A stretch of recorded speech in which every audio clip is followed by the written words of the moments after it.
हवेत तरंगणारा एखादा योगी किंवा केवळ एका विचाराने स्वतःचा किंवा दुसऱ्याचा गंभीर आजार बरा करणारी व्यक्ती, हे ऐकल्यावर साहजिकच आपला पहिला विचार असतो की ही नक्कीच एखादी जादू आहे. हो ना, किंवा एखादी जुनी भाकळ कथा आहे असंच वाटतं सुरुवातीला. अगदी बरोबर.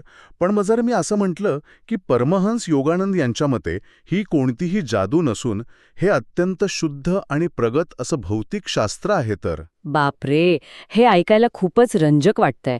पण नक्कीच लोकांच्या सर्वसामान्य समजुतींना मुळापासून हादरवून टाकणारा हा विचार आहे. हो. आणि म्हणूनच आजच्या या सखोल विश्लेषणाची सुरुवात आपण याच शक्तिशाली विचाराने करणार आहोत. आपण सहसा स्वतःची ओळख कशी करून देतो? आरशात दिसणारं आपलं शरीर, आपलं नाव, आपला व्यवसाय यालाच आपण मी मानतो ना. नक्कीच, आपण आपल्या विचारांना आणि भावनांनाच आपलं सर्वस्व मानतो.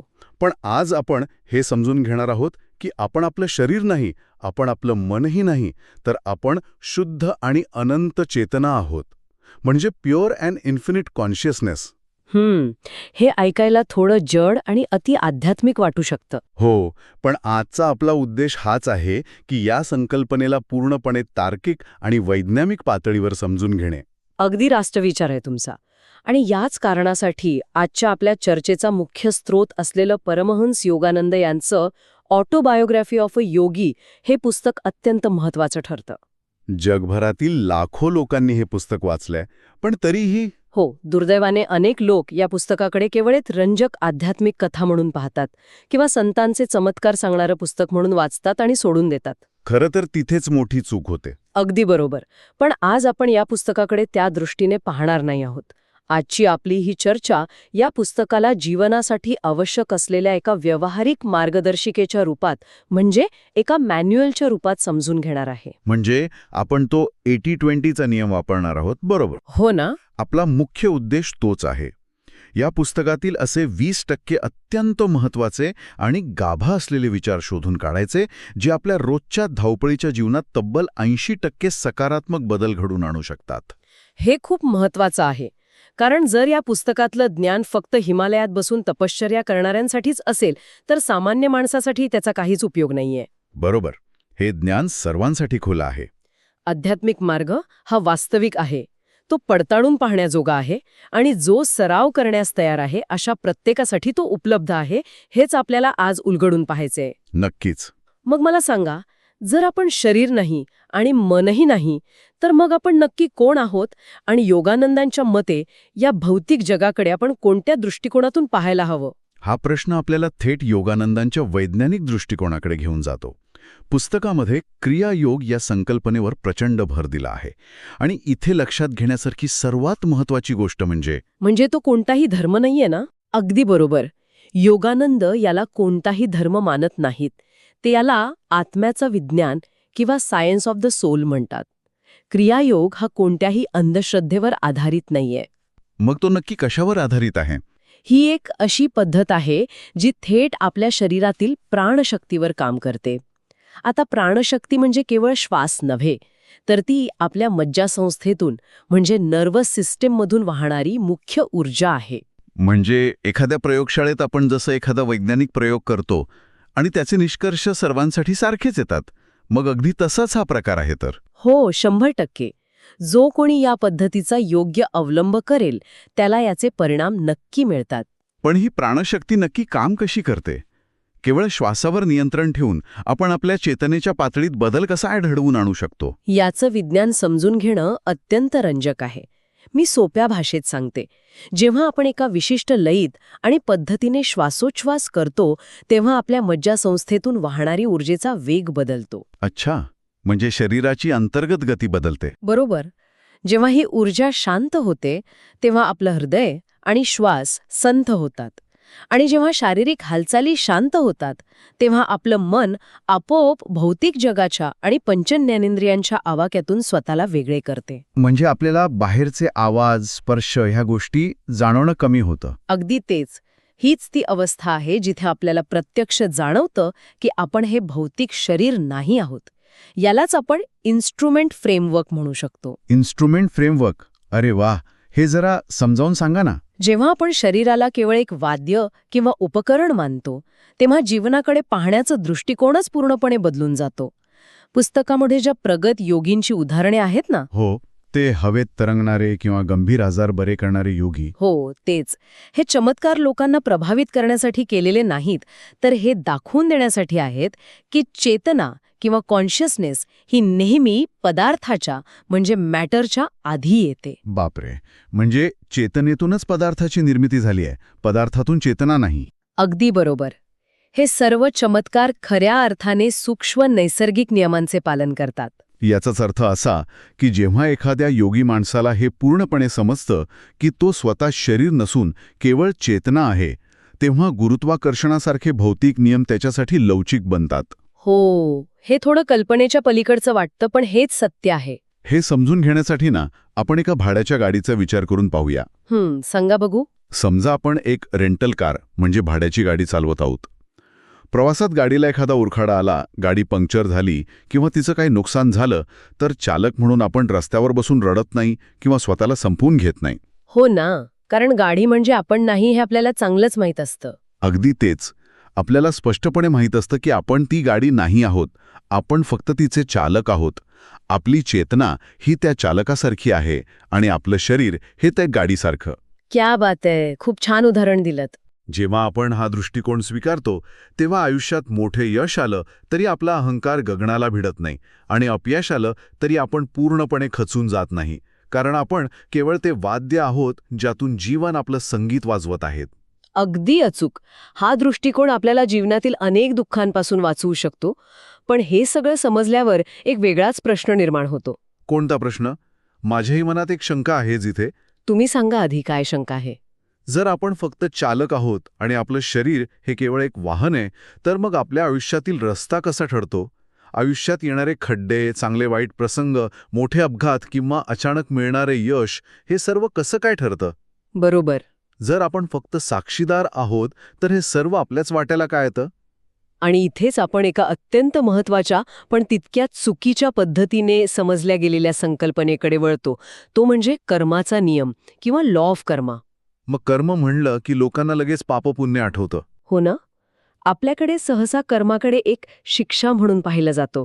जणू काही आकाशात कोणीतरी बसून आपल्या पापांचा आणि पुण्याचा हिशोब ठेवत आहे. अगदी चित्रगुप्त बसल्यासारखा. हो, पण योगानंदांच्या मते कर्म हे भौतिकशास्त्रासारखं म्हणजे फिजिक्ससारखं आहे.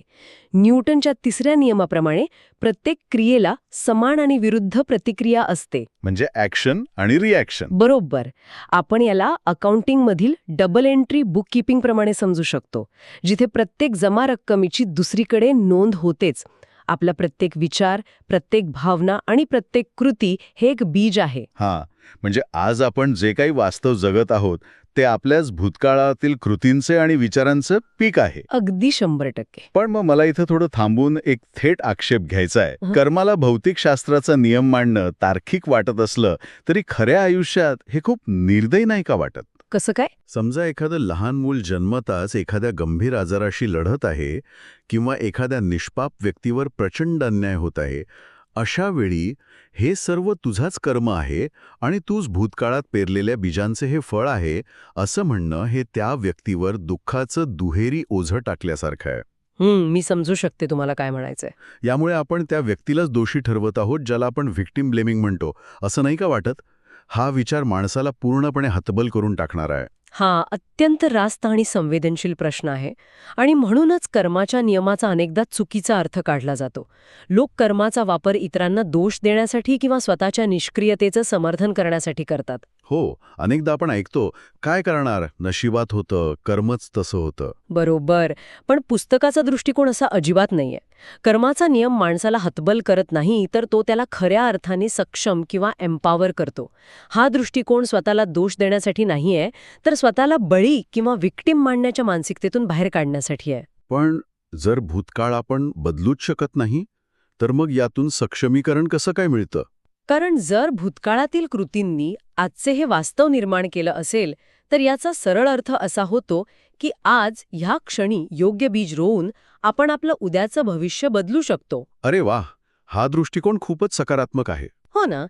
जेव्हा आपण एखाद्या रागाच्या, दुःखाच्या किंवा निराशेच्या क्षणी थांबतो आणि स्वतःला विचारतो की माझ्यात असं कोणतंच सूक्ष्म स्वरूप किंवा विचार आहे जे या नकारात्मक परिस्थितीला पुन्हा पुन्हा आकर्षित करत आहे, तेव्हा आपण इतरांना दोष देणं थांबवतो. म्हणजे आपण जबाबदारी घेतो. बरोबर. आणि ज्या क्षणी आपण ही पूर्ण जबाबदारी स्वीकारतो, तिथेच कर्माचं ते दुष्टचक्र खंडित होतं. आपण आपली ऊर्जा माझ्यासोबतच असं का घडतंय या प्रश्नावरून काढून आता मी यावर काय कृती करू शकतो याकडे वळवतो. हे स्पष्टीकरण खरोखरच दृष्टिकोन बदलणारं आहे. म्हणजे आपण आपल्या आयुष्याचा रिमोट कंट्रोल परिस्थितीच्या किंवा दुसऱ्या माणसाच्या हातातून काढून पुन्हा स्वतःच्या हातात घेत आहोत. अगदी तेच. तर सहकारी आपला अपमान करत असतो किंवा व्यवसायात मोठं नुकसान होतं, तेव्हा शांत राहून हे माझंच कर्म आहे असा विचार करणं जवळजवळ अशक्य असतं. हो, अशा वेळी आपण लगेच प्रतिक्रिया देतो. हो ना. मग अशावेळी कर्माचं नवीन दुष्टचक्र तयार होऊ नये म्हणून आपण आपल्या प्रतिक्रिया थांबवणं गरजेचं आहे. पण हे नक्की कसं करावं? बरोबर. आणि म्हणूनच केवळ कर्माचा नियम समजून घेणं पुरेसं नाहीये.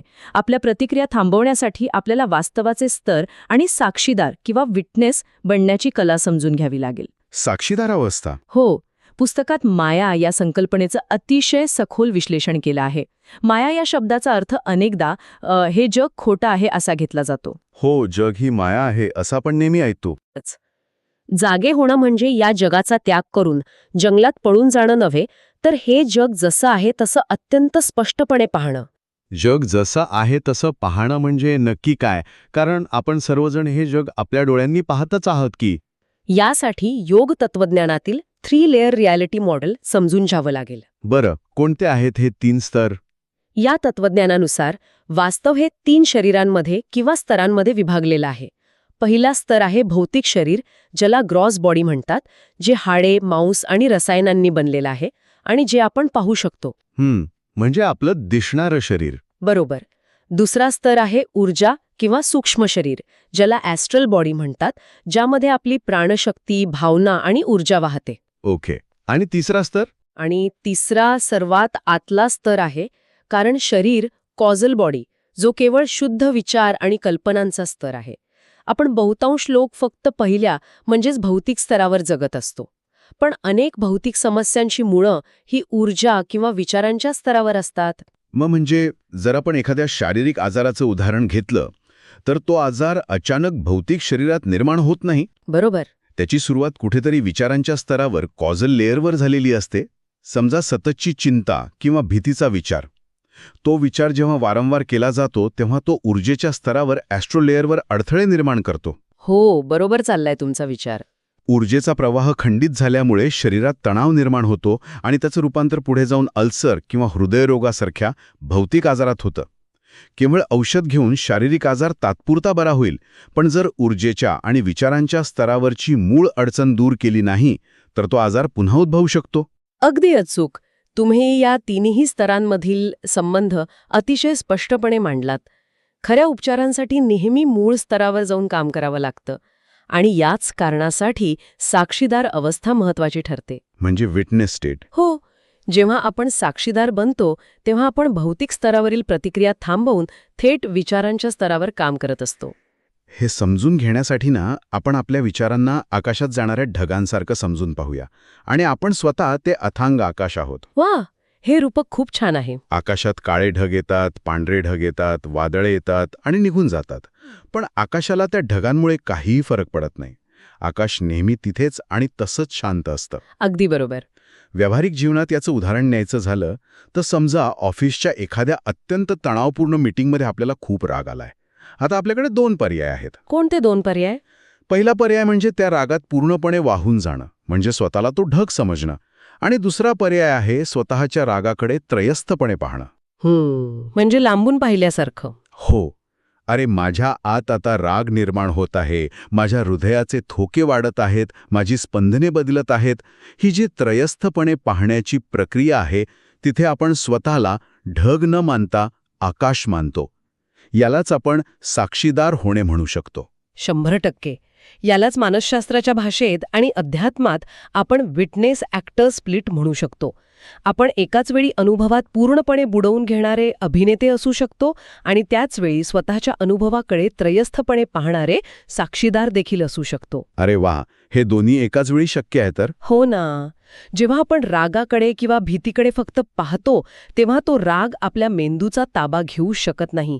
आधुनिक विज्ञानानुसार असं केल्याने आपल्या मेंदूतील अमिगडाला शांत होतो आणि आपण अधिक उत्तम आणि तार्किक निर्णय घेऊ शकतो. पण मग इथे पुन्हा एक अडचण येऊ शकते. काय अडचण? अध्यात्म म्हणजे सर्व काही सोडून देणे अशी एक सर्वसामान्य समजूत आहेच ना? हो, हा खूप मोठा गैरसमज आहे. जर मी केवळ साक्षीदार राहिलो तर माझ्या आयुष्यातील ध्येय, माझी महत्वाकांक्षा या सगळ्याचा काहीच अर्थ उरणार नाही. आणि म्हणूनच इथे अलिप्तता किंवा नॉन अटॅचमेंट ही अत्यंत महत्वाची संकल्पना पुढे येते. अलिप्तता ही योग तत्वज्ञानातील सर्वात जास्त गैरसमज झालेली संकल्पना आहे. म्हणजे अलिप्तता म्हणजे सगळं सोडून देणं नाहीये? अजिबात नाही. अलिप्तता म्हणजे निष्काळजीपणा किंवा निष्क्रियता नव्हे. पुस्तकातील अनेक संतांकडे भौतिक गोष्टी काहीही नव्हत्या, तरीही ते प्रचंड आनंदाने भरलेले होते. कारण आनंद हा वस्तू मिळवण्यात नसून आपली इच्छा आणि गरज कमी करण्यात आहे. हे खूप खोल आहे. अलिप्तता म्हणजे घट्ट न पकडता प्रेम करणं, लव्हिंग विदाऊट ग्रॅस्पिंग. एखाद्या फुलावर प्रेम करणं आणि ते तोडून खिशात ठेवणं यात जो फरक आहे तोच फरक आसक्ती आणि अलिप्ततेत आहे. घट्ट न पकडता प्रेम करणे, क्या बात आहे. पण मग कॉर्पोरेट क्षेत्रात किंवा व्यवसायात याचा वापर कसा करायचा? खूप चांगला प्रश्न आहे हा. जर एखाद्या व्यावसायिकाने परिणामांची चिंताच केली नाही, जर त्याला नफ्याची किंवा यशाची आसक्तीच नसेल, तर तो काम करण्यासाठी प्रेरित कसा होणार? त्याची महत्वाकांक्षा नष्ट होऊन तो व्यवसायात मागे पडणार नाही का? अजिबात नाही. उलट तो अधिक यशस्वी होईल. ते कसं काय? योगानंद हे स्वतः अत्यंत सक्रिय होते. त्यांनी जगभरात संस्था बांधल्या, अनेक पुस्तके लिहिली, हजारो लोकांसोबत काम केलं. ते काही हिमालयात निष्क्रिय बसून राहिले नाहीत. हो, हे तर खरंच आहे. पण त्यांना स्वतःची किंमत ठरवण्यासाठी कोणत्याही परिणामांची म्हणजे आउटकम्सची गरज नव्हती. जेव्हा आपण एखाद्या कामाच्या परिणामाला घट्ट पकडून ठेवतो तेव्हा काय होतं? अनावश्यक ताणतणाव आणि भीती निर्माण होते. बरोबर. आपण सतत निकालाच्या चिंतेत असतो. आणि भीतीपोटी घेतलेले निर्णय अनेकदा चुकतात. पण जेव्हा आपण सर्वोत्तम प्रयत्नांवर पूर्ण लक्ष केंद्रित करतो आणि परिणामांवरील पकड सोडून देतो, तेव्हा तीच खरी शाश्वत ऊर्जा आणि सर्जनशीलतेची अवस्था असते. म्हणजे क्रिएटिव्हिटी तिथेच खुलते. नक्कीच. जेव्हा परिणामांची भीती नसते तेव्हा आपण अत्यंत स्पष्ट आणि धाडसी निर्णय घेऊ शकतो. थोडक्यात सांगायचं तर जगात राहा, जगात 100% क्षमतेने कृती करा, पण त्या कृतीच्या फळाच्या मोहात अडकू नका. क्या बात है. हे सर्व ऐकायला एका उत्तम तत्वज्ञानासारखं वाटतं. पण आता सगळ्यात महत्वाचा टप्पा येतो. हे सर्व खऱ्या आयुष्यात कसं उतरावं? हो, ते सर्वात महत्वाचं आहे. कारण नुसतं हे विश्लेषण ऐकून अचानक कोणतीही जादूची कांडी फिरणार नाहीये. आपल्याला माहिती आहे की कोणताही कायमस्वरूपी बदल हा रोजच्या सवयींमधूनच साध्य करावा लागतो. अगदी बरोबर. त्यामुळे आता आपण या सखोल विश्लेषणाच्या ॲक्शन प्लॅनकडे वळूया. आज ऐकलेल्या गोष्टी आपण रोजच्या आयुष्यात कशा आणू शकतो? नक्कीच. पण सर्वप्रथम काही चुका टाळणे आवश्यक आहे. कोणत्या चुका? या पुस्तकाला फक्त एक छान कथा मानून सोडून देऊ नये.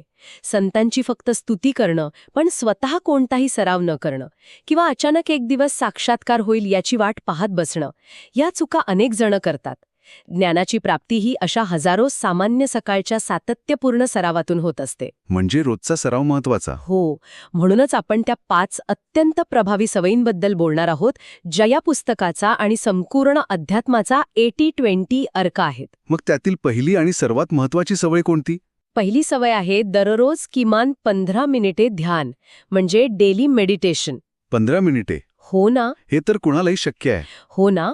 जगाशी संपर्क साधण्यापूर्वी सकाळी उठल्या उठल्या स्वतःच्या आत जाणं, फक्त एका जागी शांत बसून स्वतःच्या श्वासावर लक्ष केंद्रित करणं, हे एखाद्या चक्रवाढ व्याजाप्रमाणे म्हणजे कंपाऊंड इंटरेस्टसारखं काम करतं. आणि याचं वैज्ञानिक कारण असं आहे की ध्यानामुळे आपण आपल्या मेंदूला सततच्या ताणतणावाच्या चक्रातून बाहेर पडण्याचं प्रशिक्षण देत असतो. याला न्यूरोप्लास्टिसिटी म्हणतात ना? अगदी तेच. एक दिवस ध्यान केल्याने कदाचित काहीच वाटणार नाही, पण वर्षभरानंतर याचा परिणाम अफाट असेल. आपली भावनिक प्रतिक्रिया देण्याची पद्धतच बदलून जाईल. अगदी बरोबर. दुसरी सवय आहे कर्माचं परीक्षण, कर्मा रिव्ह्यू. रोज संध्याकाळी झोपण्यापूर्वी फक्त 5 मिनिटे काढून लिहून काढा. आज मी कोणतं बीज रोवलं, मी कुठे नकळत किंवा रागाने प्रतिक्रिया दिली, मी कोणत्या परिस्थितीत आसक्त झालो होतो. या सवयीमुळे आपण खऱ्या अर्थाने आपल्या मेंदूची डिफॉल्ट पद्धत, ज्याला डिफॉल्ट मोड नेटवर्क म्हणतात, ती बदलतो. दिवसभरात ज्या चुका आपण अजाणतेपणे केल्या आहेत त्या कागदावर लिहिल्यामुळे त्या जाणीवेच्या कॉन्शियस पातळीवर येतात. हो, आणि ज्या गोष्टीची जाणीव होते तीच गोष्ट आपण बदलू शकतो. बरोबर. यानंतरची तिसरी सवय कोणती? तिसरी सवय आहे कृतज्ञता आणि भक्ती. दिवसातून फक्त 5 मिनिटे खऱ्या अर्थाने आपण जिवंत असल्याबद्दल कृतज्ञता अनुभवणं.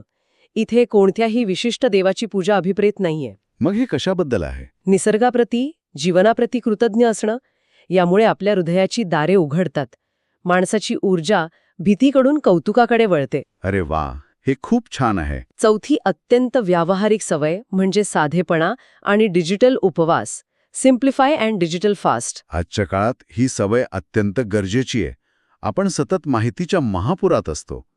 यामुळे आपलं कारण शरीर, कॉझल बॉडी सतत गोंधळलेली असते. हो, आपण फोनशिवाय राहूच शकत नाही आजकाल. म्हणूनच आठवड्यातून किमान अर्धा किंवा 1 दिवस स्क्रीनपासून, सोशल मीडियापासून पूर्णपणे दूर राहणे आवश्यक आहे.